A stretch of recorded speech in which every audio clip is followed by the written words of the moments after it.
Hello, hello.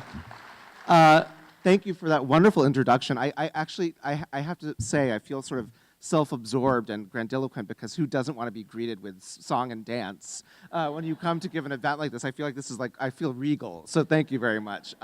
I can't tell you how much I've looked forward to coming here and to being here. As somebody who lives and breathes books all the time, both as a writer and an editor, what we always hope for is that people will be as engaged with this and that they will love reading, that they'll love discussing books.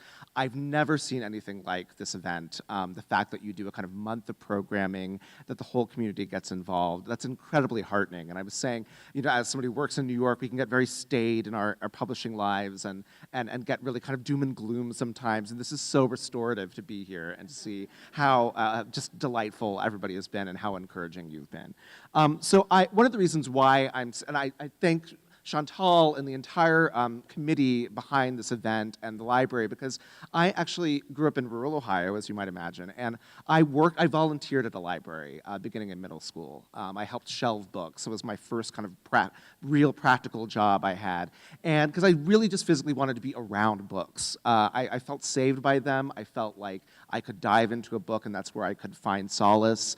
It's where I think I could find a sense of humor, I could find the levity of life, and when I wanted to connect with things that were kind of darker and deeper too, I could do that too. So as they have intimated towards you, sometimes I like to kick things off with a song, so I'm going to do that now. And I'm going to invoke, in the spirit of the library, I like to sing this ditty sometimes because it invokes quite possibly the most famous librarian of all time. And if you know what it's from, I'll tell you afterwards. But if you know from what it's from, you'll get what I mean. And it's odd I'm singing this first because it has good night in it, but you'll understand why. Good night, my someone. Good night, my love. Sleep tight, my someone. Sleep tight, my love. Our star is shining, its brightest light. For good night, my love, for good night. Sweet dreams be yours, dear, if dreams there be. Sweet dreams to carry you close to me. I wish they may and I wish they might. Now good night, my someone, good night.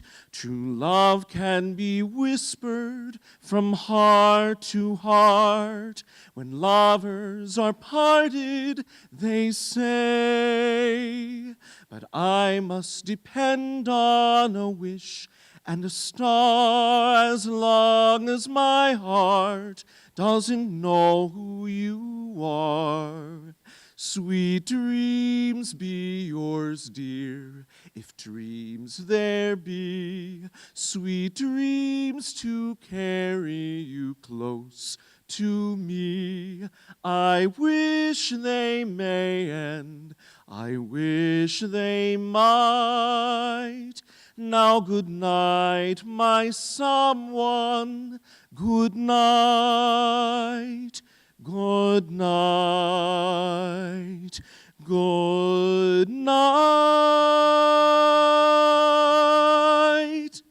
Great. Thank you.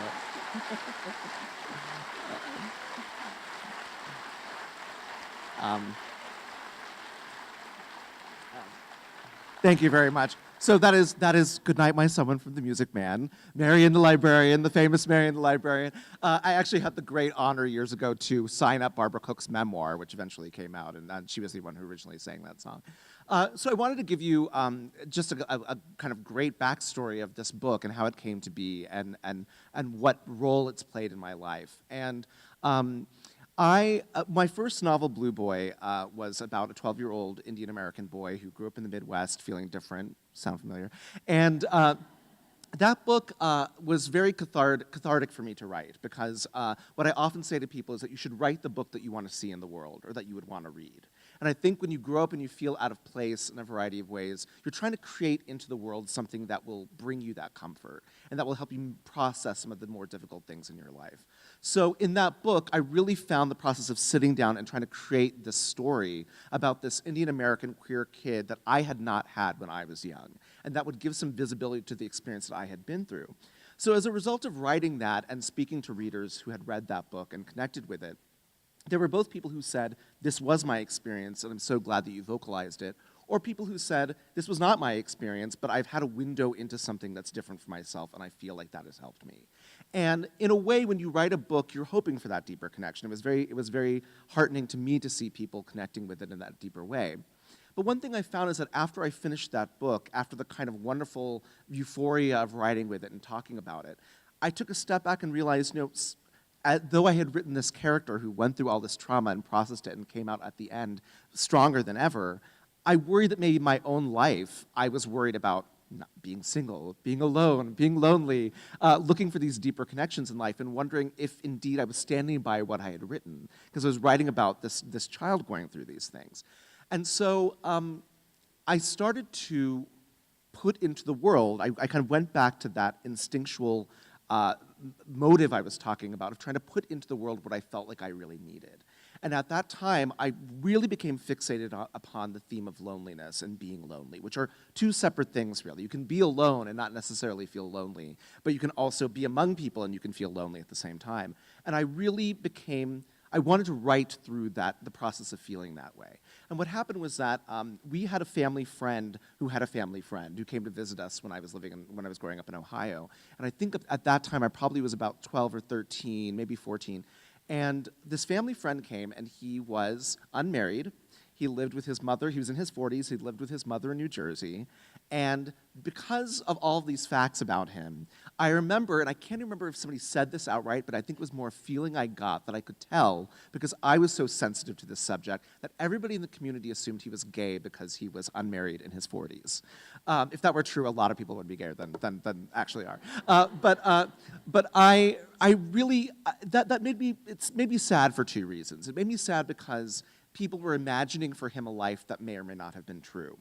And the second thing was that he had no agency in that story that was being told, that he was kind of absented from that, and people were kind of grafting onto him an experience that they thought may have been the case. And I really never got that out of my mind. I remember thinking about him because at that time, even at a young age, I knew I had this great secret about myself and my sexuality, that I felt like I wanted to give him a voice somewhere at some point, and it always sort of stuck with me. And so that is when I began working on this novel. That is where the origin of the Hudith character, where he came from. The idea that I wanted to give some voice and agency to this person I had met and imagine what that life might have been like. And so I thought maybe it would be a short story, in fact. I started writing it. I was really just writing that character. I wanted to imagine what his life would have been. And I led a really, really fun writing workshop yesterday, and I had people go through this exercise. But what happened was, when I first started writing the book, this was about 2010, I think, I went on a writing residency to the Norman Mailer Writers Colony in Provincetown in Massachusetts. And the instructor there was the really, really wonderful writer Colin McCann, who, among other things, wrote Let the Great World Spin, which won the National Book Award. And one of the exercises that Colin had us do, and that I had the students do yesterday, was write a little section about the strangest person your main character has ever met, or could ever meet. And the challenge of that exercise is not necessarily that it's the strangest person you've ever met as the writer, but who your character would meet, because that's a different perception from who you might be as a writer in terms of doing that work. And so in the process of writing that story, that is kind of where the genesis of the Teddy character came from in this book. That the strangest person that he could meet would be somebody who was so not like him in every way that you can imagine. That he would be gregarious and overly talkative and stylish and all these things that were very, very different from that character to me. And that was, because I'd been circling around that character and writing it and not sure necessarily where the story was going to take him, that was a real watershed moment for me, because I realized in the exercise of doing that early on in the writing process that one of the main things I was going to be exploring in the book were these dissonant personalities coming together, and that in fact the root of most comedy comes from that dissonance that you have with people when they meet each other. So I began writing that character and feeling very deeply connected to him, and I wasn't sure where it was going to take me, but in a way, it was mimicking my kind of life circumstances at this point. I thought I was pouring all the emotion I had about whether or not I would find that deeper connection with somebody, and whether or not I would come through the other end of it feeling edified and heartened by it. And so I really poured all of that emotional verve into creating that character.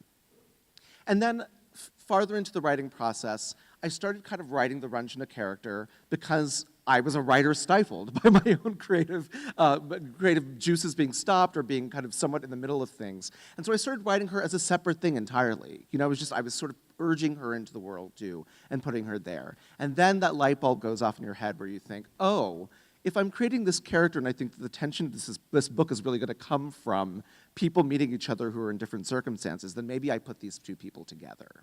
And that really began the idea that it was going to be about this friendship that happens between these two people who are from very, very different backgrounds.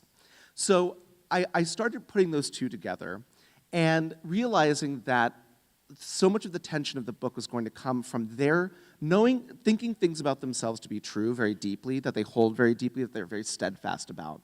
But they might not necessarily be forthcoming about what they really believe and what they really want. And in a way, when you're writing characters and you're trying to put them into the world, that inner turmoil and conflict is going to fuel so much of the creative work that you do. Because you want the unspoken and the kind of unbidden to be woven into the work while you're doing it.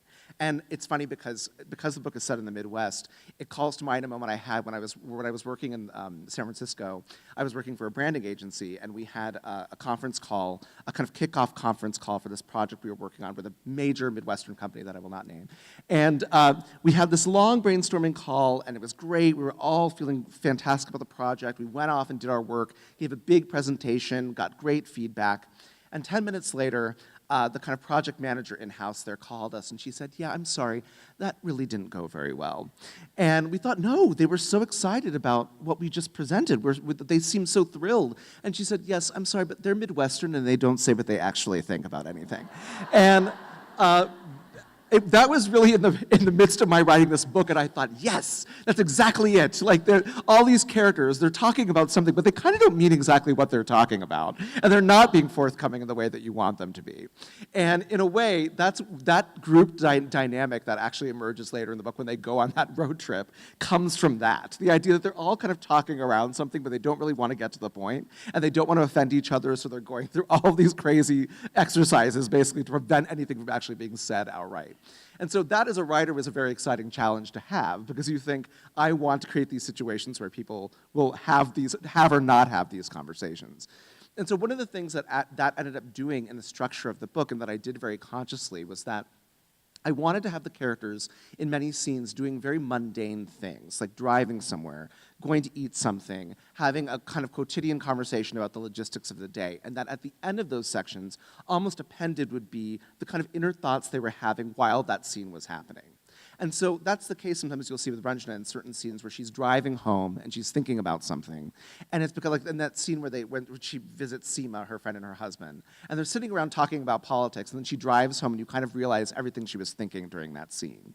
And it was really informed by that idea, that I wanted people to understand that even though you're working away at something and you're very actively doing something, you're probably having an entirely different conversation in your head that you may or may not tell other people about. And so that's really where, structurally, how I started to weave the book together. Now, this is very inside baseball, and I shouldn't confess this to you because it just shows you how the sausage gets made. But when I first wrote the book, actually, it's in those 3 parts. And that first part, when I originally wrote it, it was actually one really long section about Harit, one really long section about Ranjana, and one really long section about Prashant. And they were all in a row like that. And I was saying this during the workshop yesterday, that oftentimes we as writers kind of know what's not working, but we won't admit it to ourselves. We're kind of lie around what we're doing and the work that we're doing. And so in that case, my editor said to me, she said, you know, you realize that you should just weave these sections together to begin with from the beginning of the book, and that's the structure of the book, right? And I just looked at her and I thought, damn you, because that's exactly right, and now I have to go back and do it, and I knew I had to do it all along. So So I went back, and that was very helpful for her to tell me that, and that's why it's always great to have people read your work and edit it, because I realized that kind of sitcom-like pacing that I had established later in the book was something that should really be there from the beginning of it. And so I had to kind of change those pressure points in terms of the way that the structure of the book was going to be there, and the ways in which these characters were going to interact with one another. So what happened was that I was writing, like I said, I began writing the book at around 2010. And I had gone through a whole career change where in 2012, I ended up moving to San Francisco for the branding job that I mentioned.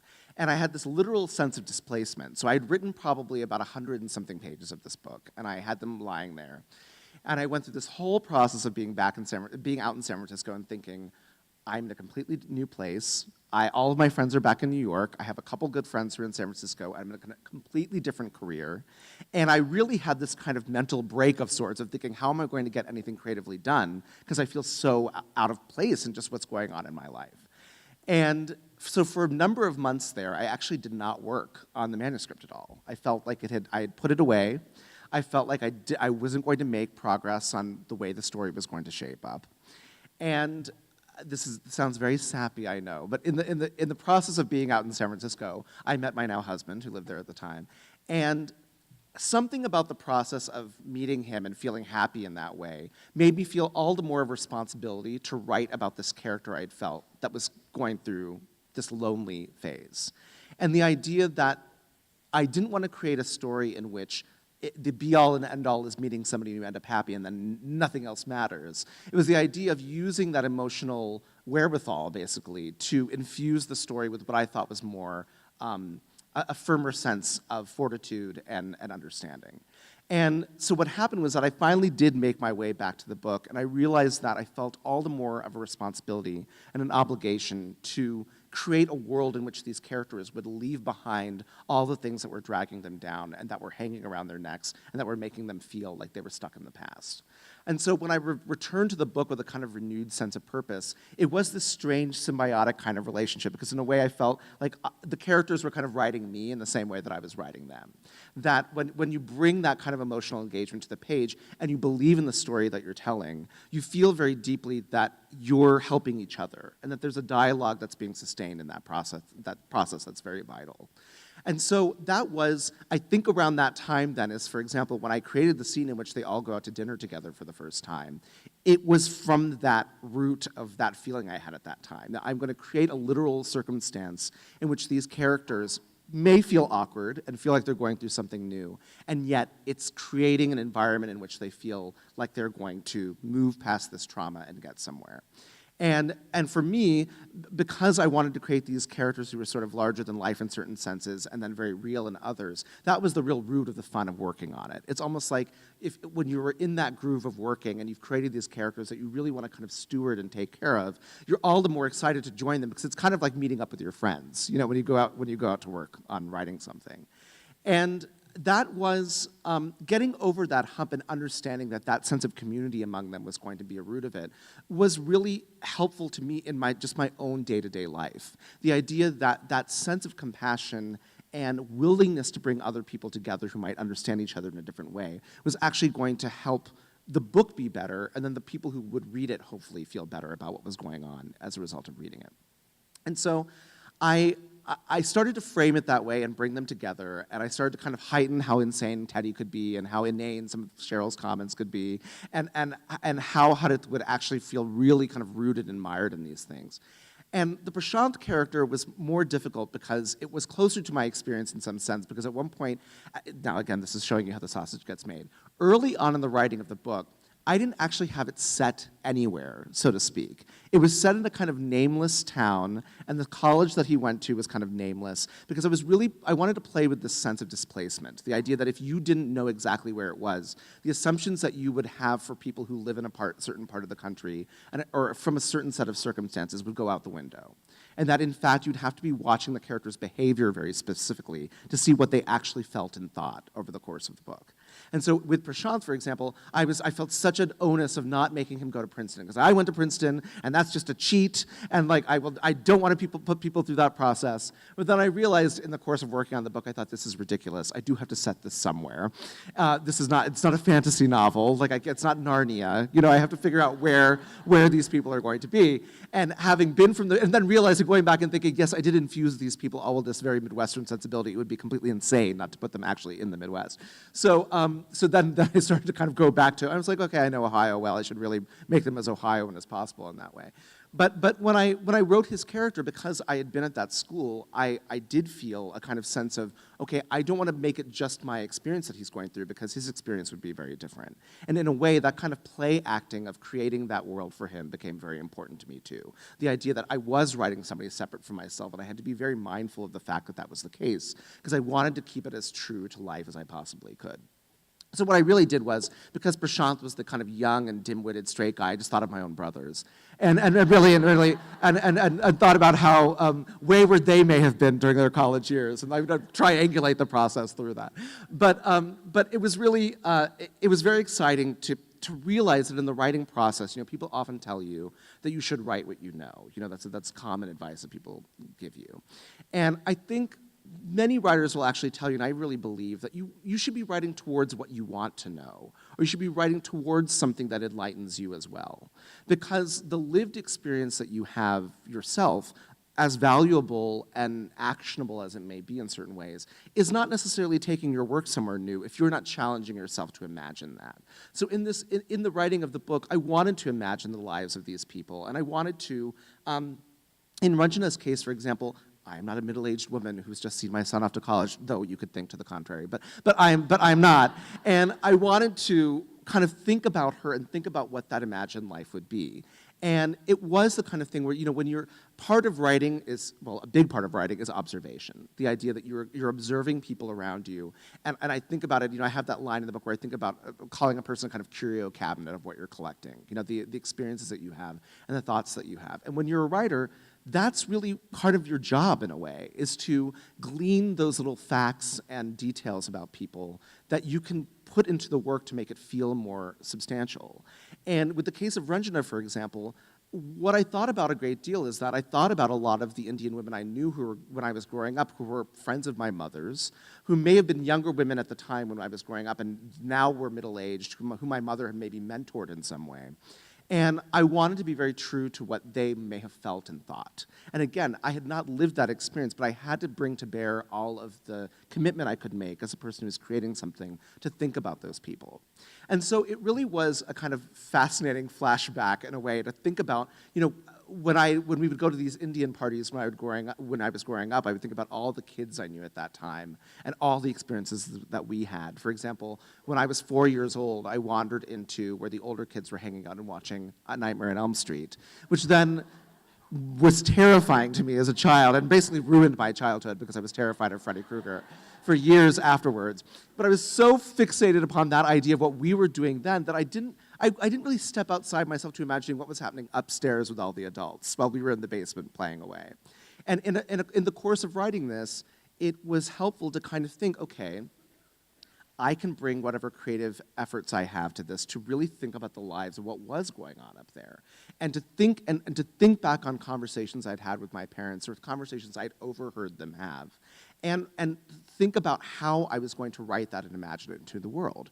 Because when you're writing something, it is you. You know, this is the funny thing, is that, yes, I have an editor and I have an agent and I have people with whom I work, but you know, I don't envy people, for example, who make films or TV because they have 5 gajillion people who are working with them and all the cooks are getting in the kitchen and trying to create something. And the great benefit of being a writer and being a novelist is that you get to imagine that world and it's largely just you who's doing that work. But the flip side of that is that you have a greater responsibility then, if it is just you, to do that kind of thinking and that kind of research and that kind of larger world building, because that's where it's coming from. And you know, I was saying at the workshop yesterday that one of my mentors was the wonderful writer David Ebershoff, who for many years was a publishing professional as well. And he wrote, among other things, The Danish Girl and The 19th Wife. And he would say to me a very simple piece of advice, which is that you're either doing the work or you're not. You can sit there thinking about the work, you can sit there theorizing about it, you can wait for the muse to come and you can invoke the muse, but if you're not sitting down and writing that work and doing that writing and thinking about the characters and giving them the lives that you want, nobody else is going to do that for you. Nobody, I mean, you'd be very lucky if somebody on the street just came in and said, yes, I will finish writing the rest of this manuscript you've been working on for the past 5 years. But that's not generally the way that it works.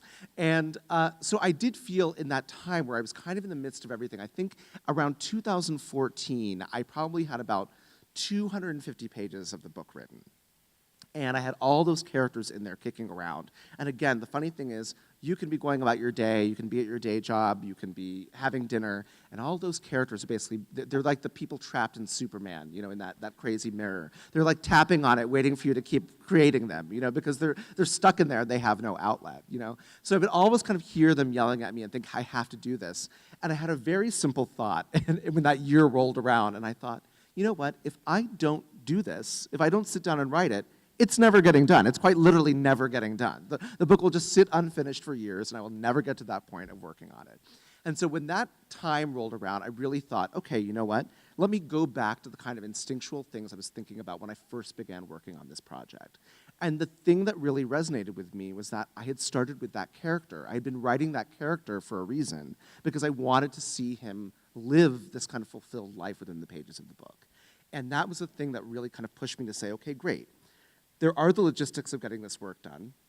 It does take a lot of time and effort. It takes all of these things that you want to be doing. You have to put other things aside. You can't just have fun all the time. You have to sit down and work. But that was the thing really leading me through. And I think that's a really important thing to keep in mind, regardless of whatever creative work you do, is that it's completely fine to keep those large themes and large altruistic goals that you have at the front of your mind to guide your work. I think that whenever you're artistic and creative in some way, culturally, I think we have a way of diminishing that because we feel like it's not, quote unquote, the real work you're doing, or it's not economically sound, or whatever people are saying. And yet, it is keeping those larger themes in mind and the people whose lives you're trying to imagine at the front of your mind, because that is the root of the importance of the work. And so when I got to that stage of working on the project and I really felt like I connected with him, then it became much easier to sit down and say, okay, I've created a certain momentum here. I've created these characters. I put them in these circumstances. I really want them to move past this and process it. Because again, that symbiotic relationship there was there too, where I wasn't complete as a person unless I finished the work that I had set out to do. So little by little, I started to craft kind of how they were all going to come together and how they were going to inform each other. And then when I really kind of leaned into the idea, I was like, you know, so much of this book is a kind of meta-narrative about writing. That I spend my day working with writers, I spend my time writing, I spend my time generating creative work. And so that's when really the idea came, because I always said to people, I was like, you know, Christopher Guest, after Waiting for Guffman and Best in Show and A Mighty Wind, should just do a mockumentary about writers' conferences, because they're so ripe with like ideas of people who are there and why they attend them and the work that they do. And so I decided that I was going to have them literally go on this physical trip to engage with that world and see the way that people are going to be behaving. And when I decided to do that, I think that the journey as a narrative device is a very kind of oft-invoked one. And I thought, I really literally want to put these people in a car together and see what might ensue. And that helped me literally create momentum through the book to create that scene and put them all together. And I realized in the process of doing that I had a responsibility to kind of play both ends of the equation, which is that there would be many things about the Indian characters in the book that the decidedly American characters might not know, but there would be the flip side of that too, which is that the Indian characters may think they knew a great deal about the world about them, but they didn't necessarily. And so in that scene with Cheryl, for example, where she kind of confesses this thing to Ranjana, and there's this whole other lived life she had, that was the aim of that in a way too, was to create a kind of surprising element of her own life that would maybe humanize her a bit more and not make her the caricature that she would seem to other people. And when you're working on something and when you're leading with character that way, that's incredibly important, because those surprises and those humanizing factors are the things that hopefully elevate the work a bit and make it feel realer to people. Because what you're trying to do in fiction is that, you know, it's that verisimilitude. You're trying to create a slice of life, and you want it to seem like life, and you heighten it in certain ways. But part of your responsibility, too, is to make that feel like it's something that's actually happening to people. And that, in fact, when you get to the end of a narrative, that those characters are kind of living on in that way. And I thought as I got to that point that one of the things I didn't want to do when I kind of wrapped things up at the end of the book was have it all with a neat bow. And one thing I do talk about often is that sometimes people are like, oh, it's such a sappy, happy ending. And I have to kind of put up my like Sherlock Holmes naysaying and say, well, because the Hudith character at the end of the book is fulfilled in a number of ways, but it's not necessarily a conventional relationship where they live together and they have a dog and they have a country house or whatever it is and they're happy together. That in fact he's processed things in a certain way, but it's not necessarily clear exactly what the nature of his life is. And that's one of the reasons why I kind of end the book with an image of him by himself, because he's self-possessed in a way that's different from what he may have felt before. That he may not be feeling lonely in that way any before, even though he may be alone at that moment. And in a similar way with her, that her writing, she's still self-doubting her writing at the end. You know, the thing is she's had a certain level of success, and yet she can't own that entirely for herself, because she still can't give herself that leeway to do that. But she's closer to it as a result of her friendship with him. And so I really wanted to have that as a kind of, the kind of end of the book in the sense of showing the promise they have for each other and showing what their friendship may have done for them, but not necessarily saying that they know exactly what's going to happen next to them and that they're not going to know exactly the happily ever after how their lives may look with one another.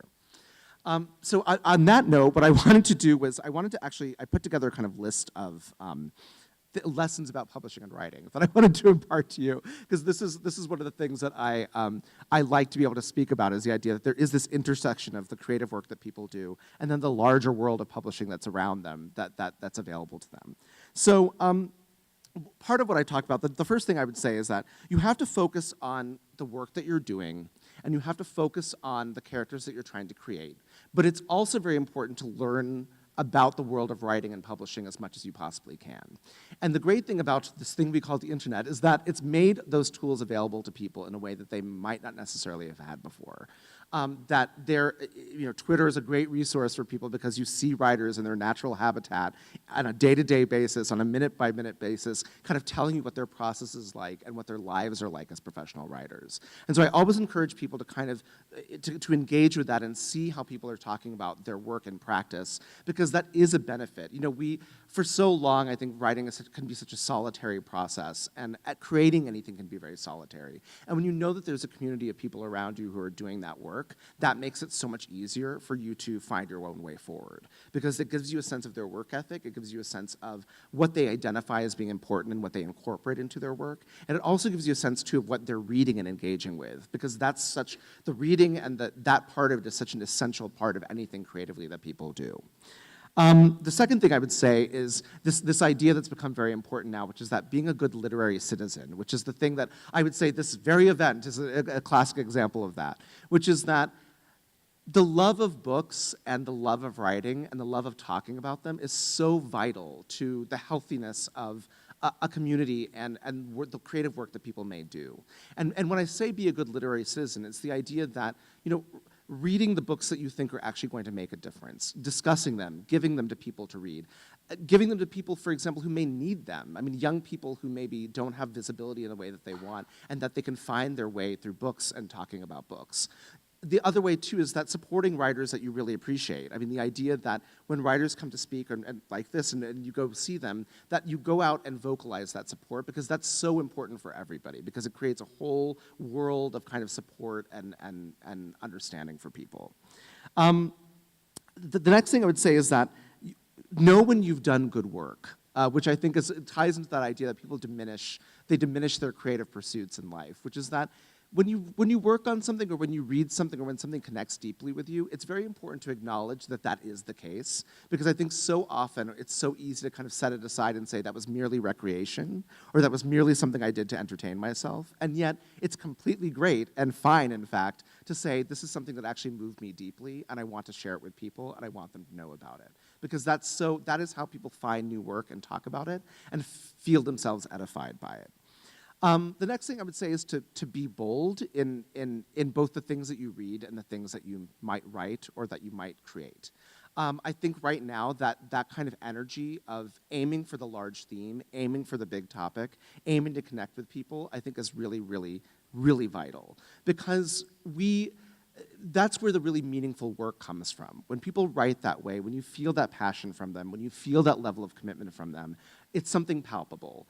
And the great thing about that too is that, one of the things I was trying to accomplish in writing this book is that, I'm not sitting here being like, oh, I should get the Pulitzer. Like, that's not the kind of soapbox I'm getting on. The idea is that what you want to do is create work that might start a new conversation. And in fact, my greatest joy would be if there are people who read my work and then go out and write a book that's 10 times better. Or that they read it and they think, okay, somebody wrote about Indian lives in a way that I did not understand before, and now I'm going to do it in this way, and it's actually going to take the conversation here. I think that's really one of the benefits of writing, is that it opens a door for people to be able to do their own creative work.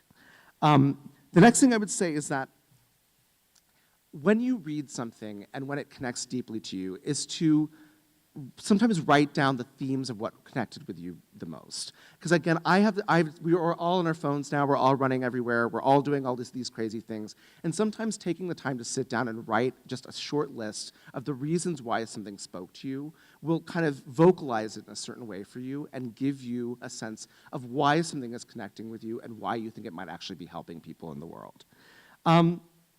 This is the thing I feel it's very important for me to say as somebody who actually works in publishing, which is, if you have the means and if you have the wherewithal, buy books. Because one thing I think we don't say enough in the industry is that we say, it's great for you to hear about books, and it's great for people to talk about them, but it'd be great if you bought them.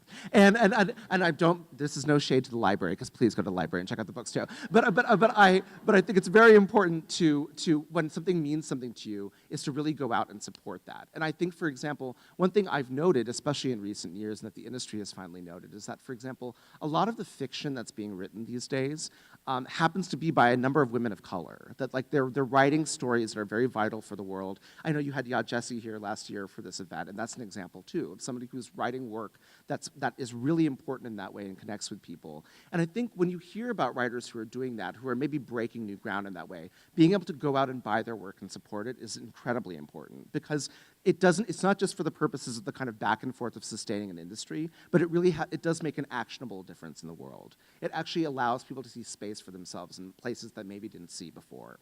And I think that is why having a community like this that's so dedicated to reading is so inspiring, because it is really, really important to do that. The other thing that ties in with that too is that reading and writing and talking about reading and writing are inherently political in that way. And even depending on which way you lean politically, the idea of supporting that idea of learning and education and talking about things and connecting with people, that is the way forward. Is that the way of connecting with the work that people are doing and the points they're making, and being able to have that critical lens that you bring to it and the thinking that's implicit in that is a political act. It's a way of showing that we have spaces that we can come together and discuss things and maybe differ in them, but still have a dialogue around them, and that lifts the entire community up as a result. And then the thing that I would say too is that in both reading and in writing is that leading with emotion as opposed to fact never really has you go wrong. The idea that if you're trying to create worlds and build worlds and talk about worlds that feel very lived in, that is the thing you should be leading with. The kind of who, what, where, and why of what's happening, or just the plot points, the facts, are all wonderful, and hopefully you'll remember what actually happened in this book too. That's always lovely. But having the characters and what may have resonated with them in you is incredibly important too. It's funny, during the workshop yesterday, I was making that point, which is that typically when you think of favorite books that you've read or classic works of literature, oftentimes the first thing people think of is the actual characters themselves. They think of the character names. They think of why they connected deeply with that person who is doing something specifically in that book. And I think that is the point that I'm trying to make too, is that when you create work and you're connecting with it in that deeper way, it has a way of sort of elevating the entire discussion around it so that you feel like you're giving voice to human lives that are living within those pages. So I am, in writing this book and in working on this book, that has been one of the great joys, is being able to go around and speak to people and get a sense of the different ways that they perceive the characters and the different ways they may talk about them. For example, for every person I meet who finds Teddy incredibly endearing, I find somebody who thinks he's completely cloying and drives him insane. Or for every person who thinks that Hadith is way too in his head and really has to break out of it, there'll be somebody else who thinks, no, I understand exactly that level of anxiety and where it's coming from. And that idea of being able to connect with the conversations that the characters are having in that way is incredibly important, I think. Because in the books that I read and the work that I read, that's what I'm always looking forward to, is that kind of way of escaping through the emotional experiences of those characters and seeing the things that they have to say. And it's funny because in my publishing life, that's often what I find too, is that when I'm reading work that people give me and I'm connecting with it in that way, what I'm really looking for in a lot of ways is voice. The authenticity of a voice, the importance of a voice, that somebody's committing deeply to something that matters to them, and that they're trying to write that into the world. Again, as I was saying before, kind of creating the existence for that. And I think it becomes incumbent upon those of us who actually do that work to commit to it in that way, to say that I want to be working on writing that I think is going to open a door for people, that's actually going to create something new in the world. I'll give you an example of something, in fact, that I worked on that I was incredibly proud of, which is that years ago I had approached the TV reporter Michael Ausiello to write a memoir about his love of television. And Michael, if you know him, he had a very popular column for Entertainment Weekly for many years, where he basically pioneered the spoiler column. So people would write in and they would say, I love Grey's Anatomy and I want to know what's happening with Christina and Owen. Could you find out from the producer? And yes, I'm a huge Shonda Rhimes fan, so you can see that's why. Or they would write in because they loved Scandal and they wanted to know what was going on in Scandal. Somebody, a theoretical person, wanted to know what was happening on Scandal. So Michael would talk to the producers in question, and he would get these spoilers for people and kind of meet them out little by little. So I'd approached him at the time to work on, to possibly write this memoir about his love of television, and he said, that's a great idea. And then he got busy, and then I left publishing it for a while, and then I came back. And in the ensuing time, this really horrible thing happened, which is that his partner of 13 years was diagnosed with this very rare form of neuroendocrine cancer. And after an 11-month illness, he actually passed away, very sadly. But Michael had been documenting their experiences online, and the writing that he was doing was so darkly funny and incredibly moving and so honest about the pitfalls of being in a long-term relationship and what that looks like, that I reached out to him kind of delicately and said, have you thought about writing long form about this? I know it may be the last thing in the world that you want to do, but this writing you're doing is so incredible and I think could really help a lot of people. Would you be interested in that? And he mulled it over a little bit and he said that, he came back to me and he said, that's exactly what I want to do. I know I can trust you to work on this with me because you've been interested in my work for a long time. And so we worked on that book for about 2 years, actually, really building the story of the two of them. Actually, there's a very moving part in that book where the day that his late husband got his official diagnosis, they literally took a cab from Sloan Kettering Hospital in New York to City Hall and got married on the spot. And there's a really amazing moment where actually his TV life literally encroaches upon his real life because there's a set of Law & Order SVU blocking the steps when they try to go get married. And so he put that in the book, and we worked really closely to figure out the structure of what that was going to look like. Because when you're working on something and it's so emotional, you're not sure necessarily what it's going to look like or if you can even do it. And the way that we decided he was going to structure that book was that it would be the last 11 months of his late husband's life, but interwoven in that would be the 13 years they'd spent before. And he would identify certain experiences they had and the ups and the downs. It's incredibly candid about what it's like to be in a long-term relationship and the challenges they had and the setbacks they had. And I remember that one day he emailed me and he said, I think I finally came up with a title for this book. And I thought, oh good, I'm so excited to hear it. And he sent it to me and I felt this gut punch because it was at once so perfect but so heart-wrenching at the same time. And the title he came up with for the book was, spoiler alert, The Hero Dies, which was what that memoir became. And and that book came out last fall. It's incredible. If you have not read it, please do. It's astonishingly moving. And the exciting thing is that Jim Parsons from The Big Bang Theory has optioned it to turn it into a film, and I think he wants to play Michael, which is great. But the reason why I mention that story is because that book, I think, has a real potential. It has potential to do real good in the world. It shows the kind of realities and pitfalls of a relationship, of a gay couple that's together for that long, who go through many of the challenges that other couples go through, but things that are particular to them. But it does it with a certain sense of levity and humor, too.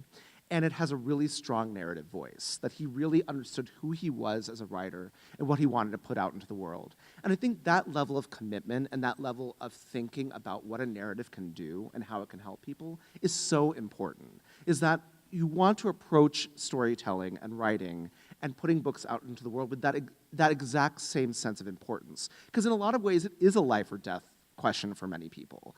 if I had, the books that I read as a kid, the library that I went to work at as a kid, those were life-saving measures. Those were things that actually gave me a creative way forward. And it's maudlin as it may seem to say that, it is incredibly important to define that for yourself. What those experiences are that mean something to you and why they would connect deeply with you, and what stories you want to see put out into the world that may not have been there before.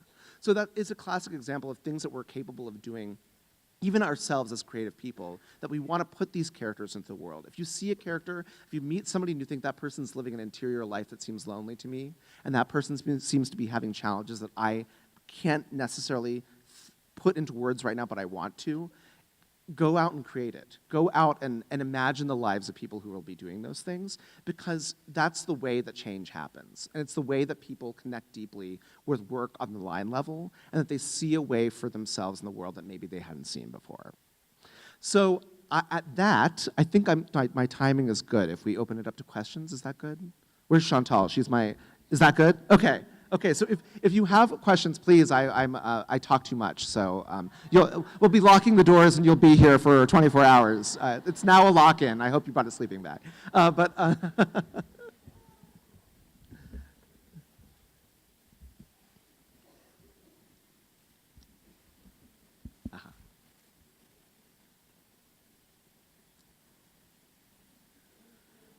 Don't be shy.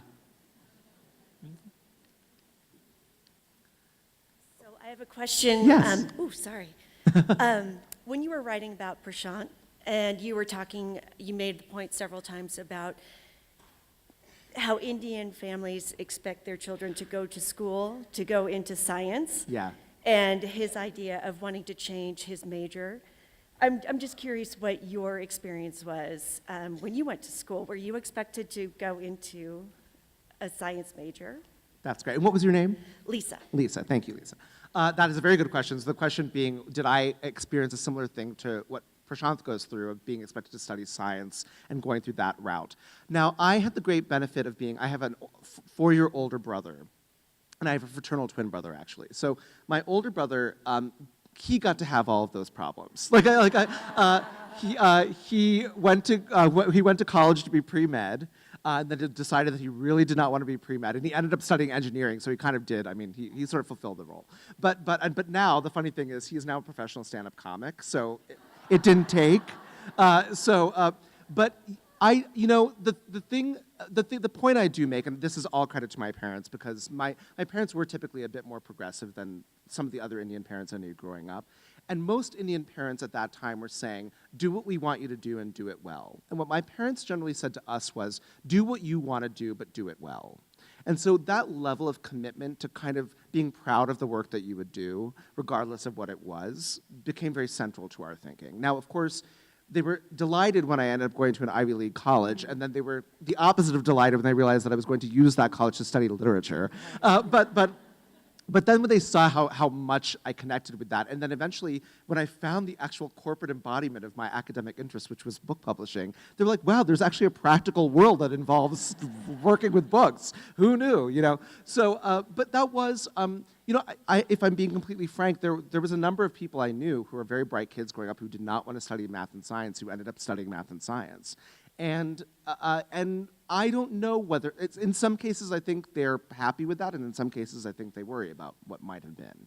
But the funny thing is, that wasn't particular just to my Indian people I knew. Like, one of my best friends in college had wanted to be a professional dancer, and her family didn't want her to do that, and she ended up doing another career entirely.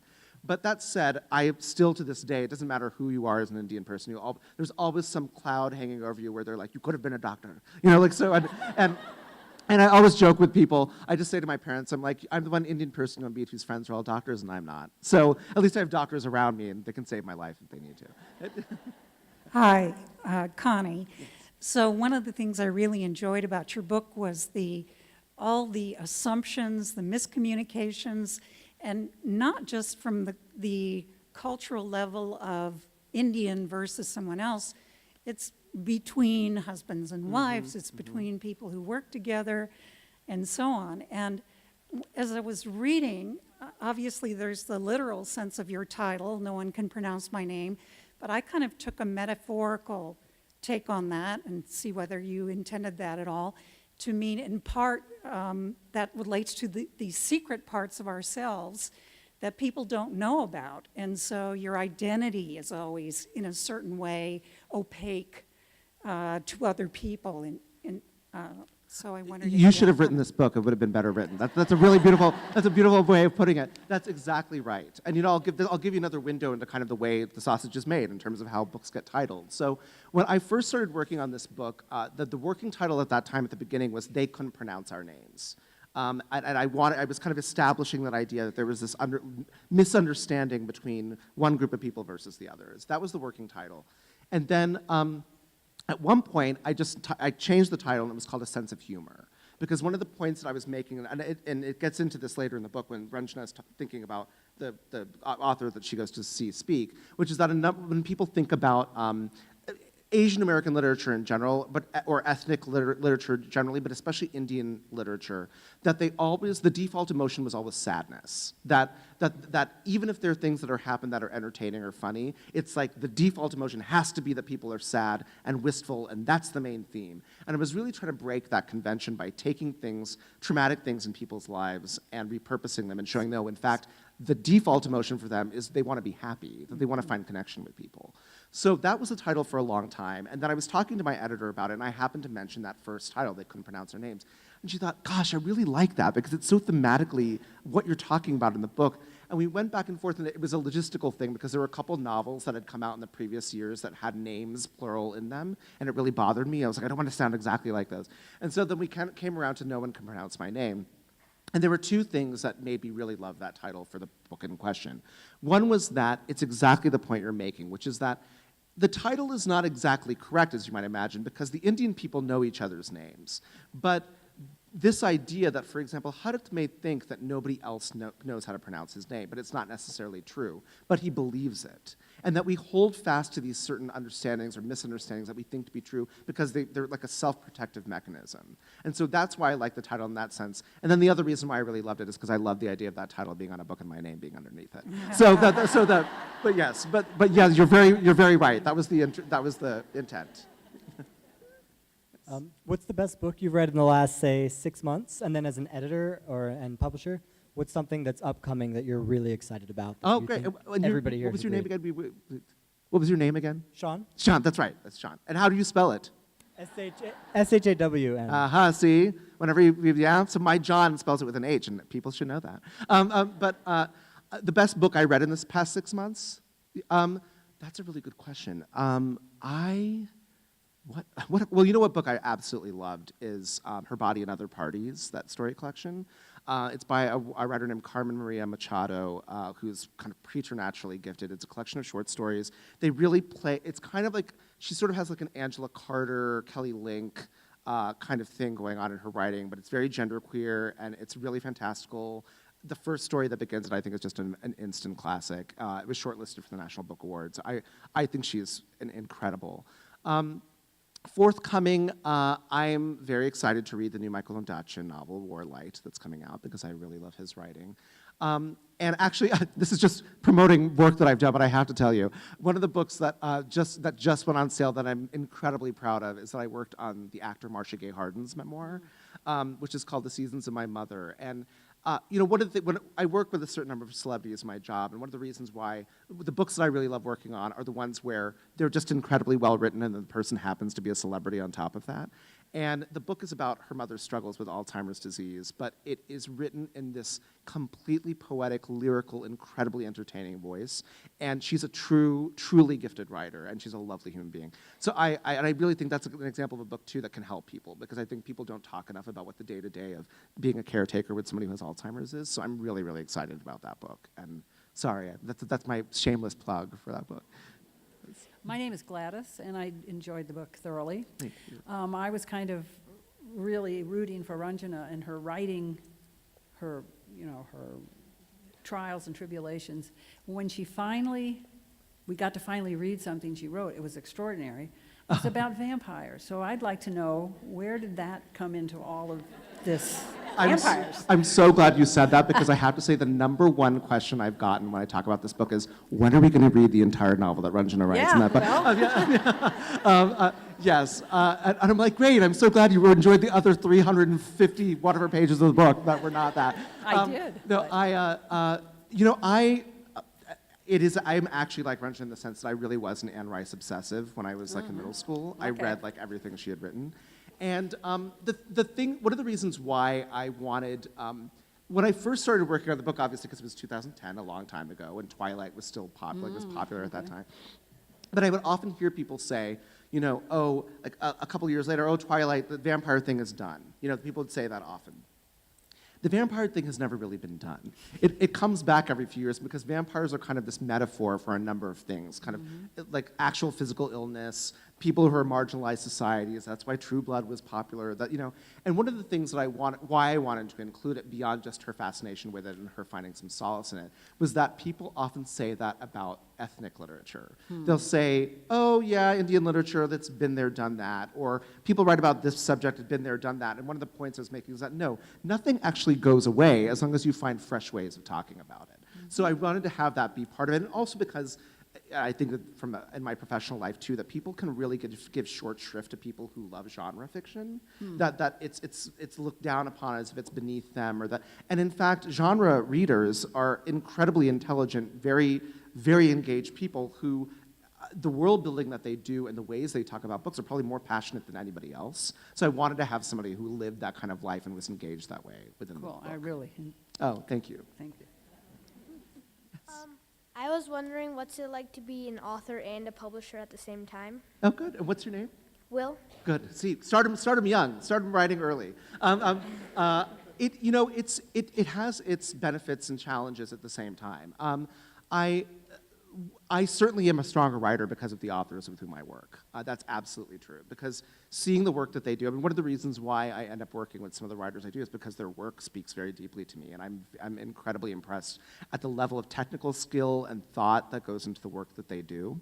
And on the flip side, as a person who publishes people, is that I do think representation matters, and that I have maybe a viewpoint into the industry that's somewhat different because I come from a kind of double minority background, and that I have a certain number of writers whom I publish that may or may not have had that platform necessarily unless I could humanize their work and see them in a certain way that was different.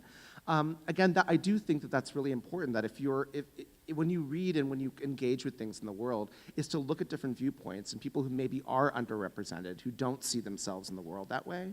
And that is what I enjoy about both of them, is that in my creative work, I can create things that I want to see in the world. And on the flip side, I can champion work that people have done that I then help put out in the world. Thank you.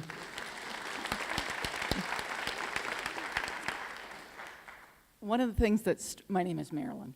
One of the things that I loved about the book was the momentary insights that just went zing into, wow, I never thought of that. One of those was when he comes home at night and the boys are playing in the baseball field or whatever, and they hit a ball into his thing, and they're afraid to go after it. Can you say a little more about that immigrant experience? Yeah, of course. I wanted that scene. I wanted to have that scene very early because I wanted to show that how kind of tightly wound into his thinking and how lonely he really was, and that it was crippling in a way. That it was really kind of debilitating for him to be in that way. And again, giving you a sense of how the book gets put together. When I first started writing the book, it actually, the very beginning of the book took place in the department store. It was Hadith and Teddy in the department store having kind of mundane conversation, and Hadith getting exasperated with him, and that was how they were introduced. And in the process of working on it, I realized, no, the really compelling thing is to see this one lonely guy walking down the street into these really extraordinary circumstances at the very beginning of the book, and then you have to figure out what is going on, beginning in that way and sort of demystifying it over the course of the book, and that became part of that process. I think, again, to that idea that I was trying to write about immigrant culture in a way that was maybe slightly different, which is that there were so many challenges in it, and for everything difficult that he has going on in his life, what he thinks back on are the times in which he was happy, and the circumstances that allowed that to happen. And with Swati, that was when he was happy. He was with his sister, and he was able to feel that way. And I wanted to show that kind of struggle, that there was an inner turmoil there, and yet what he was really trying to do is get back to that idea of comfort and of having connection with somebody. And that idea, too, that, in that scene, when a boy might react a certain way, he doesn't really know where that is coming from. It's confusing to him, too. And so there's misunderstanding on both sides. And hopefully over the course of the book, what I was able to show is how he may understand things better and be less afraid of them because he has that level of understanding in what happens in the story. Any other last questions before? Okay. Well, okay. Oh, thank you.